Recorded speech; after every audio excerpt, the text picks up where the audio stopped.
So, guys, without further ado, let's introduce our players, as we do have spawning up to the northern position, currently one game up in the red color. He goes by the name of StarTales Life. And down in the bottom left, also an extremely popular Zerg user and extremely talented from FXO, it is Leenock. Leenock playing really well throughout that entirety of the game, but just not able to seal the deal against the shorter reinforcement path of Life there. It can be very, very treacherous when going for a push in this matchup. I would say especially because of how reinforcing works. You run up against an army and you've got to anticipate and you've got to prepare. If it's 200-200, you've got to anticipate going up against 220 supply as opposed to 200 supply over the course of an entire battle because of how reinforcing works. Oh yeah, I mean, one thing that's kind of interesting about the reinforcement point is that Hydralisks have a sort of unique strength on this map, where you actually can force engagements where the Hydralisks don't get surrounded. You actually can de-emphasize Roaches and emphasize Hydralisks, and be able to take down a lot of really, really, really well-executed Roach Infestor plays as a result. It's kind of weird to think that with all the counterattack paths, it still is true that you can get pretty closed concaves on this map. Once again, Leenock going for the hatch first, life with pool first. Not too... I mean, these hatch first and pool first end up working out very, very similar in terms of those lava counts. So it's an all-right situation to be in for both of these guys. We have Leenock for now just floating on in, having a little bit of a look, see what Life is up to. And as is happening the same over here with StarTale Life spotting his opponent's expansion, realizing how far it is along. So he'll be like, yeah, hatch first. Oh well, I'll have my queen a little bit quicker than you. I mean, per usual, I'm really looking for those gas timings. There's Life going up with a little bit more of a lifey play, getting a very early Ling speed, or at least indicating that that's a possibility. Last game we saw him go for the hyper-fast layer, which is only risky if you don't know what your opponent's doing, but Life did scout the no-gas play out of Leenock, so a good read from him knowing it was safe. Yep, and for now, back over in Leenock's base. No gas is down just yet. He's just transferring the drones down to his natural. It looks like we will end up seeing... Well, I'm hoping we see the speed, because, again, Life can exploit Zergling speed pretty well. And if you're going up against an opponent that is foregoing gas for a long period of time in ZVZ, then you can exploit. You can get in there. You can see the tech. You can maybe even kill a few drones here and there. It all adds up eventually. With the expansion done for for Life, the big decision now is what he's going to be doing with that first 100 gas. Yes, Zergling speed.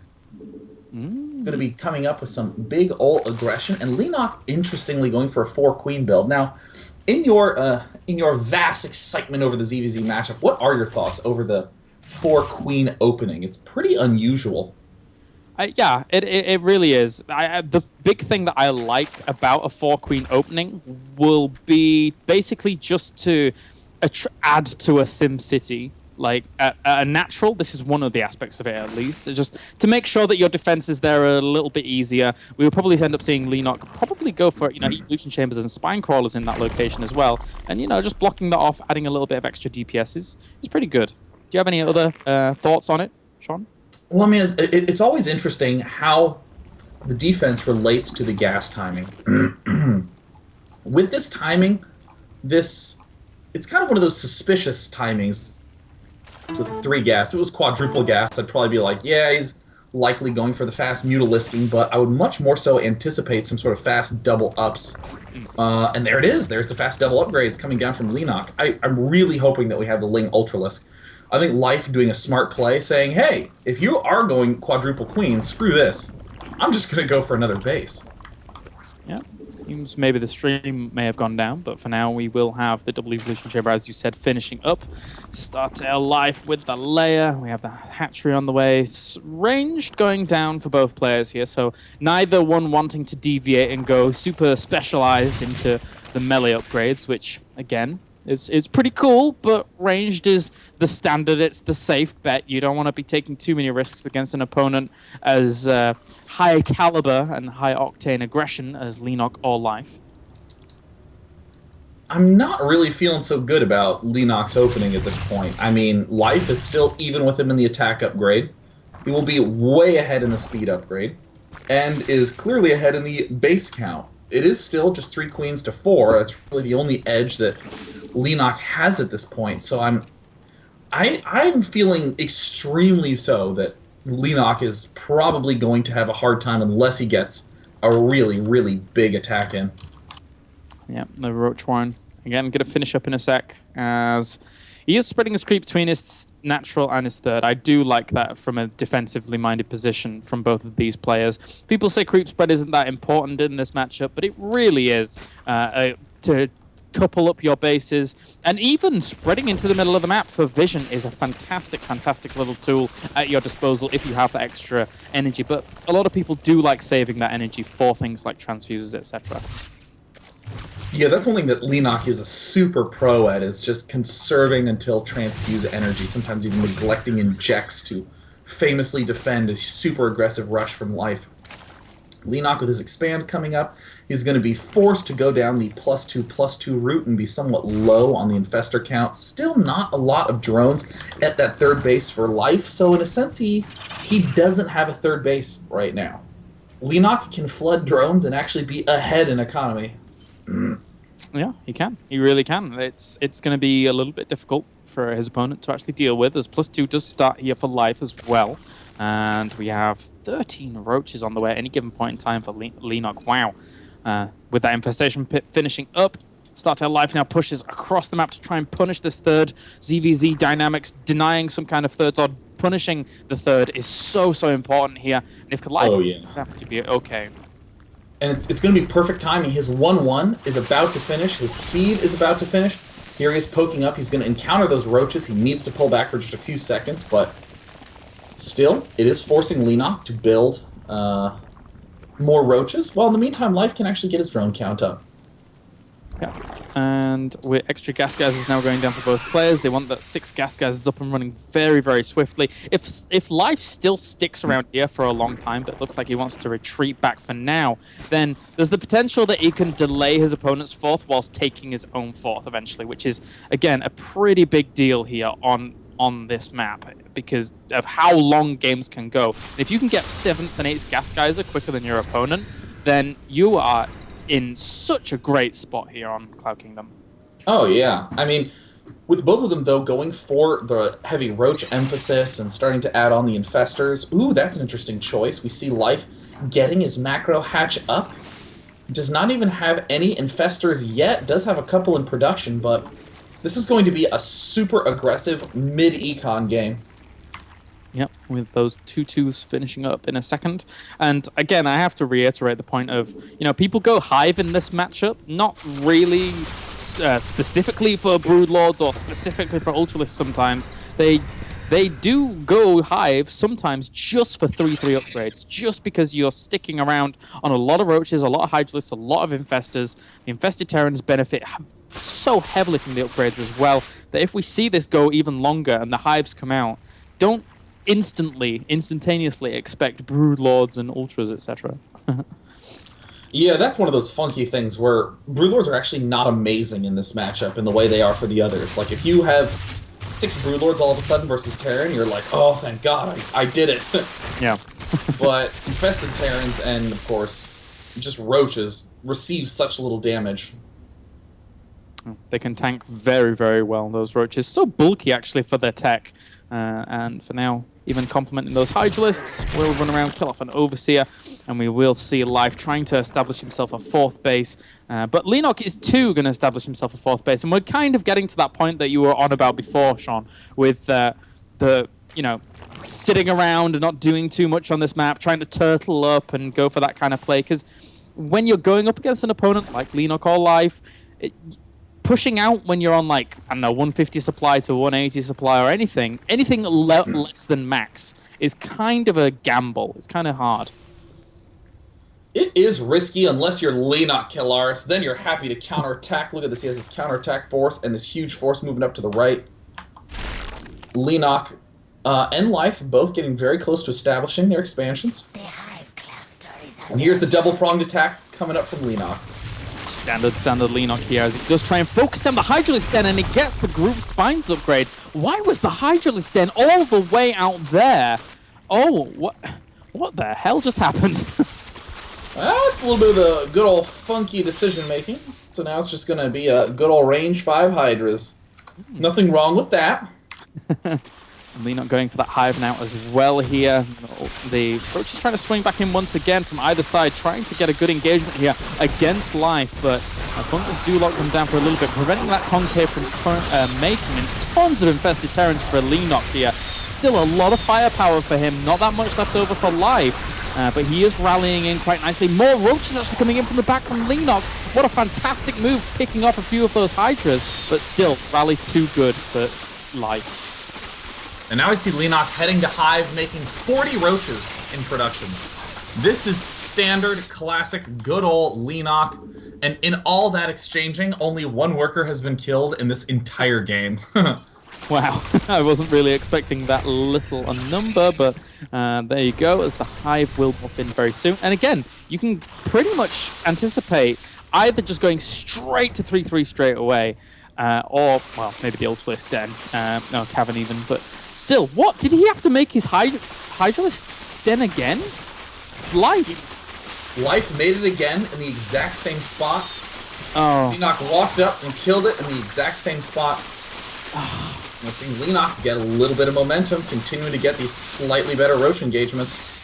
Yeah, just pushing into his opponent's natural now. If he gets the Queen, that'll be a nice pick-off, but he's just going to go for the Roaches in turn 2-2, so neither player really has an advantage other than the fact that Spinecrawler's whacking away at Leenock there, then naturally to do a little bit of damage at the fourth, but not too much at all. Falls back for now. So many Roaches and Hydralisks still in production, whilst we have the 7th and 8th gas guys are going up for Life, but no 7th and 8th gas guys are yet for Leenock.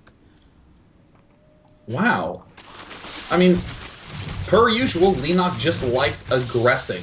This 4th base, Leenock is going to use as a vulnerability for Life and just hit him in so many different locations with just Roaches. And there we see Leenock having a little bit of trouble defending his 4th. It's under a little bit of fire, but also retaliating at the 4th base of Life. And picking that off, quite nicely done there, but it hasn't really been too effective for him thus far.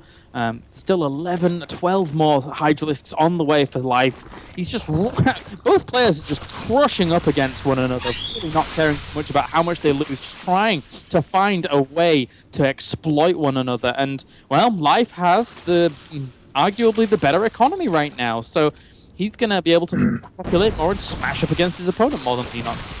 Oh, this attack is going real good for Leenock at the get-go, just due to that enormous fungal growth. Still has quite a bit more energy and opts to begin lobbing out infested Terrans, but I think it might have been a little bit too late. It's going to be close. The concave definitely favors Life, but Leenock, it looks like, had just enough energy and just enough infested Terrans to absorb that pain and continue to drill right on into the 4th base. Leenock much prefers 3 base versus 3 base on this map.